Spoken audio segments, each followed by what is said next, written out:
வாழ்க்கை பயணம். அமெரிக்க தொழிலதிபரான ராக்ஃபெல்லர் முதுமையிலும் கடுமையாக உழைத்தவர்.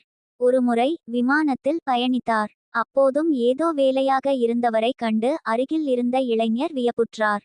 அவர், ஐயா, இந்த வயதிலும் இப்படி கடுமையாக உழைக்கத்தான் வேண்டுமா? ஏகப்பட்ட சொத்து சேர்த்து விட்டீர்கள், நிம்மதியாக சாப்பிட்டு ஓய்வெடுக்கலாமே என்று ராக்ஃபெல்லரிடம் கேட்டார். உடனே ராக்ஃபெல்லர், விமானி இந்த விமானத்தை இப்போது நல்ல உயரத்தில் பறக்க வைத்து விட்டார். விமானமும் சுலபமாக பறக்கிறது. அதற்காக இப்போது என்ஜினை அணைத்துவிட முடியுமா? என்ஜினை அணைத்துவிட்டால் என்னவாகும் தெரியுமா என்று கேட்டார். பெரும் விபத்து நேருமே, பதற்றத்துடன் பதிலளித்தான் இளைஞன். இதை கேட்டு புன்னகைத்த ராக்ஃபெல்லர், வாழ்க்கை பயணமும் இப்படித்தான்.